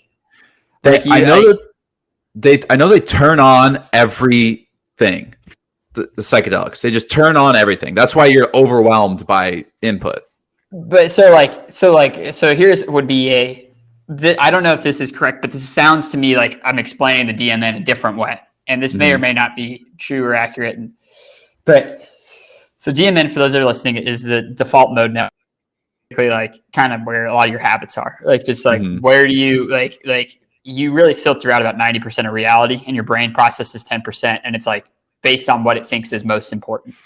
And the reason it's done that is kind of like both like biological and societal behavior. Like, a biological example is like, it seems to be pretty innate. We're afraid of snakes. That doesn't seem to be societally ingrained. That seems to be like fucking born into you, ingrained, that you're afraid of those things. But some societal ones are like the fact that you can recognize a chair. Like, chairs don't exist in the world, but like, you know, the concept chair. Like, that's kind of a societally programmed one. And so like, you have this DMN, and basically it takes different parts of your world and different inputs and processes them like specific way, like the sound, sight, all these things. So what psychedelics seem to do is they seem to, like what you're saying, firing on cylinders, but I'm going to explain it a different way, and you just tell me if this matches your subjective experience. Okay. Is it sort of seems like these things that I was doing are almost being processed by a different part of the brain than they normally are processed by. Like I see chair, and that immediately goes to this one part of my brain, and it classifies it as chair. But then I'm on psychedelics, and this input of what I conceive as chair just goes into like the rest of my brain, and now this thing that's conceived of as chair is processed by a whole different part of my brain that just has like a different lens or view on the world. And so like that's why like it doesn't look still. Like patterns will start moving because I'm trying to make sense of what these patterns are representing. Because I see the patterns in the bark, and like all of a sudden you'll start seeing shit in the bark, and it's like because the part of your brain that's always like looking to recognize things is on high alert. And so it's like, what pattern can I make this like bark into? Yeah. And like make it like noticeable, or make it like a face. And sometimes you'll get sucked into the patterns, right? And like you'll see a face, and you're like, whoa, that face is so real. And it's like it's because your brain is just trying to like generate like the pattern recognition, like the face recognizing part of your brain is now putting its input on the tree when it normally doesn't. It knows it stays out. Oh, now I'm seeing it. Now I'm seeing what you're saying. Like normally tree, the face recognizer goes, oh, I don't need to be a part of this. But on shrooms, the face recognizer goes, oh, what is this? Like, I'm also interested. So the tree is now being processed by your face recognizer part of your brain. So you start to see faces in the tree. Yeah. Because, you know, like, and the face one is actually, I'm using that one as an example I've heard other people use because it's like sort of, that's also kind of biologically driven, like the ability to recognize faces and like recognize other people. And so that's why when you look at like a wall or something, like a lot of times, like you tend to see faces. Like the front of a car is clearly like a face, and like the act like to add faces. So like, so what you're saying, if I'm understanding, is something similar to this: of the input is going into different parts of the brain, and all those parts of the brain are all outputting. Like normally, your DMN comes in and it says like, "Oh, bark! I'm putting this into this part of the brain," and it puts the output and says, "This is bark." It categorizes it. So you just get rid of the categorize. Right. So, but the input comes in, it goes to every single part of the brain, and then every part of the brain produces output all overlaid over each other. So that's why you see bark, you see a face, you see the meaning of life, like you see everything because everything out. You just that input just got duplicated and put into everything and all out at once. So what it's showing you is like, okay, clearly this like, okay, so with that, what does that mean? That means that any input can like on a, like a physical can by these different parts of your right. So, like, can you change that deliberately on how you're like categorizing and doing these things? And and I think part of it is you kind of need to do psychedelics to just even understand what this is, because I think if you don't ever experience like how subjective reality is, I don't think you should do it. And if you're a kid and listening to this right now, or for your younger cousin or something like that, just there's no rush to do this, right? This is like drugs or psychedelics. There's absolutely no rush. No, just I think that get your brain developed first, because it seems like things can really. I believe that if you do shit too young, you can fuck up your brain. No, 100%. There's science that literally. I mean, I don't know. I've read about it where you want your brain to be decently developed before you start fucking with it, which makes sense. Because if you start fucking with it before it's developed, then it's going to come out all like meh. Like it's not going to come out together as a brain, and it's going to be kind of fucked up. So yeah, if you're a young kid, just wait. And honestly, I don't think it's even as exciting. I mean, I guess I never did psychedelics before I was like 22 or something, 23 or something like that. So I don't know what it's like, but I don't feel like I would have had enough input for it to be that crazy. Like as a kid, you're kind of tripping always because like your brain is still developing. Yeah. You're just, as a kid, you are already going through psychedelics. So if you took them, like you just watch how a kid like goes through the world, and it's like, that's what psychedelics is like. Just watch how a kid, you want to feel like a child. That's what psychedelics, like you just go, like you just like turn around, you see a car that kind of looks like every other car that you've ever seen, but like the reflection's really cool on this one, and you go, whoa, look at that reflection, and it's like mind blowing. And like kids do that, and adults on psychedelics do that. Yeah. Oh, dude, you just gave me another idea. Okay, or another thought is like when you say you put the input goes in and then goes to everything, and get the output. That's why when you look at something and you're like, oh, it's so blue, because your visual cortex is like blue, blue, blue. And then you're like, oh, it's talking to me, because your audio cortex is like, it's saying something. And then this happens to me is I start to go like, oh, this means something. Blue means something. What does it mean? That's because the deep thinking, critical thinking mechanism in your brain is also giving outputs. And so that's why you're putting meaning on everything. Yeah, you are a chair is just, that's all I have in my apartment are chairs. So that's why I keep referring to chairs, because I look around what do I do? But okay, we'll do a whiteboard. Okay, so whiteboard, what you conceive of as whiteboard is really or actually even better. Let's do something as complicated as a computer. You have this concept of computer when it's really this is the computer is the sum of all the parts that are, and really more than the sum, because it's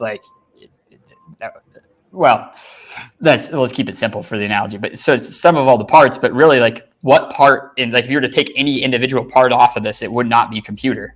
You would if you took off a keyboard key, it would be a keyboard key. It would not be a computer. And then even that's just plastic. The only reason and if it's off the keyboard, is it a keyboard key or is it just a useless piece of plastic? Because it doesn't do anything. Right. And so it's what we conceptualize as a computer is really we're able to put a name on this, which is really a conglomerate of many other physical things.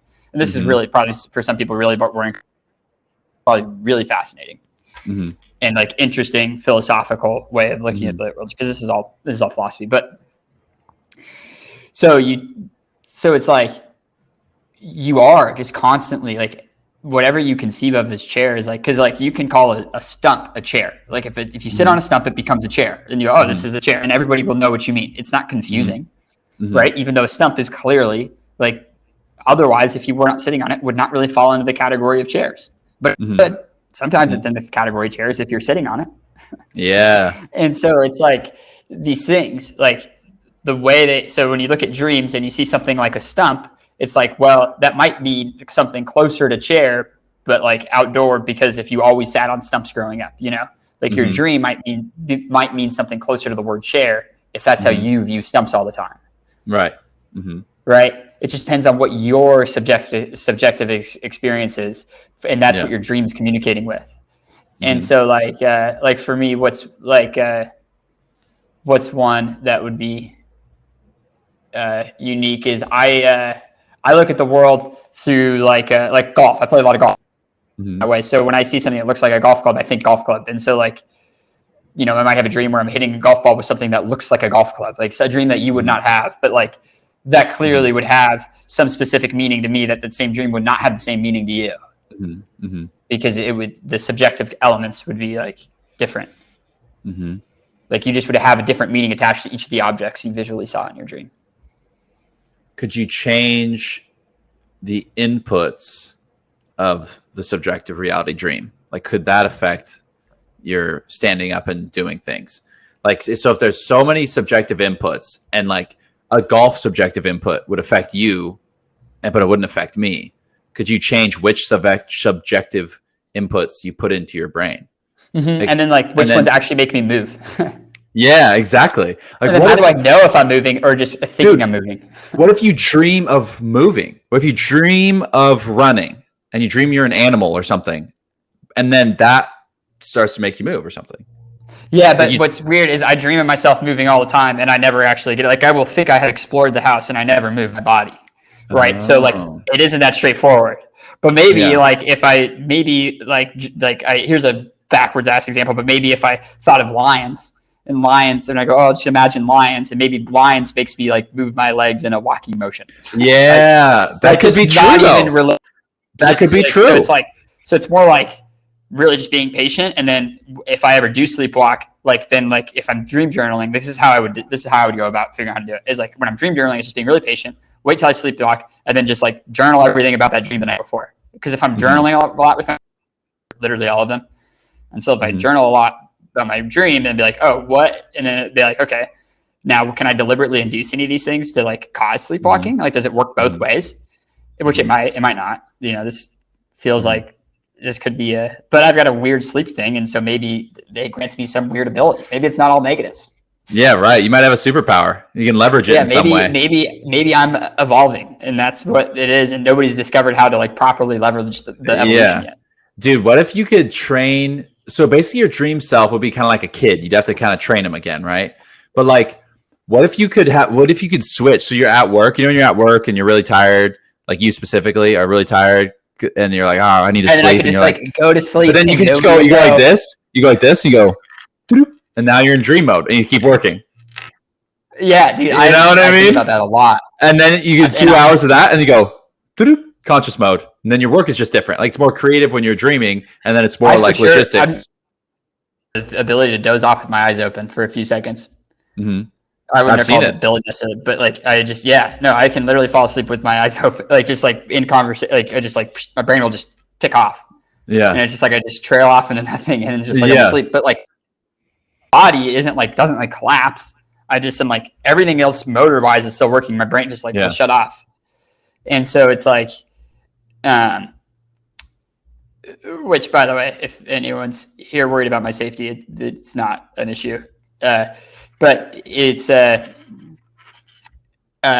like so it's like I mean it just happens, and so it's like what if I could just like continue doing my automated tasks, because sometimes I do, and sometimes I do things in really stupid ways when it happens. Like I'll put like the milk in the toaster or like in the microwave, right, and like I'll just like shut off for a second. And I do notice that the more sleep I have, the less likely it's to happen. But like what if I was able to just like deliberately induce this and just like like, oh, I'm doing something automated, whoop, shut off, sleep, and then whenever I'm back to doing something that's like requires my brain, I show up again, and I just never have to sleep because I'm getting all of my sleep and all my automated tasks during the day. Yes, boom, that'd be cool. That'd be pretty sick, dude. Like your sleep is automated task time, and then awake is creative task time. Right. Oh, dude, that'd be sweet, dude. Can you imagine? Be like, yeah, I heard of this one guy. He can work while he's sleeping. I know. Like, yeah, I don't know what to tell you. Like, yeah, I haven't hit a bed in 8 years. I never need to lay down. I just like sit sometimes and mellow out and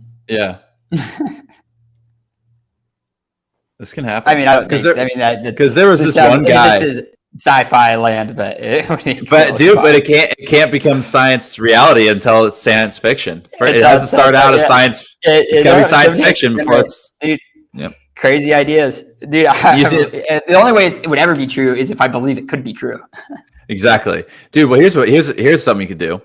Is once you make enough money and you have all the passive income, you could just hire somebody. You'd be like, hey, listen, I have a crazy fucking idea. And you just go to different neuroscientists, researchers, and you go, I have a crazy idea. Are you down? I have a crazy idea. Are you down? Like, boom, boom, boom. And so someone's like, dude, let's do it. And then you just fund the whole thing. You go, listen, I don't know if this can happen, but I'm just going to pay the smartest people in the world to give it a shot.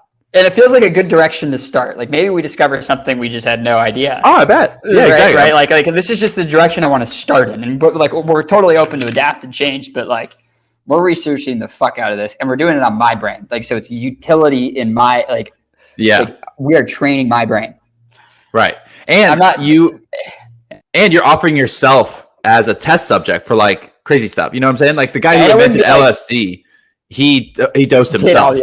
He did all the drugs, and then he said, "Here are the appropriate doses for everybody." You could do that to your brain. Did this guy? So the guy that made LSD, you may or may not know this. Did he? So I keep liking to pop back in on the Facebook chat and make sure to see if anyone's messaging us. This is why I need a second monitor, because then I can interact with we can interact with the chat, and we have YouTube, and we'll both have it open. And that way we can both interact with the chat, and then because like when people start commenting, I want to immediately respond to them, so they're like, "Oh, this is fun," because that's kind of like Yeah. You second it, but when you like both of mine were 10 minutes later and 5 minutes later, they lose interest. Yeah. For sure. It's like, why am I even here in the chat? So I want to reward people that show up to chat. Yeah. There you go. But we need 2 monitors for that. But yeah, dude, it would be just, I don't know. It's even like with the sleep thing aside, it just feels like to have more control over the way your brain is operating and viewing the world just seems like it'd be useful. Yeah. Dude, there's more control of your brain. There's like a lot of ways that I view the world that are like not the way I wish I viewed the world. And I can't change it. Like they're just like I don't know what's causing these like beliefs or wants or desires. Like if I don't know where this is stemming from, I can't do anything about it. Right. Like partying for one. They're like there's one that just like shows up now and again, and it's like usually I'd rather be productive today than I was then like give up last night. And it's fun now and again and all that, but it's like it just seems to like because I can sit there all week and talk about it, but like it just does not like I just have this overwhelming urge to go when it's time when I get invited to a party. My whole being wants to like go, and it's like well, I mean like that's not the time to win that battle. It's like, okay, what's happening there? What is that? Why is that? What am I really looking for when that comes up? And if I don't have an answer to that, I'll never be able to stop partying. Right. Because if I don't have something that like also fulfills, I got to figure out something that need, like, what's that? Yeah. Yeah. What need does that meet? What does that do for you? No, you're frozen. This might be the end. It might be the end of the podcast. Let's see here. Well, everybody, I think we had a pretty good time today. Jack froze, and I can't hear him, and maybe you can hear him, and that'll be unfortunate. But we're going to wrap it up. Thanks, everybody. Have a phenomenal Sunday, and happy Easter. Bye.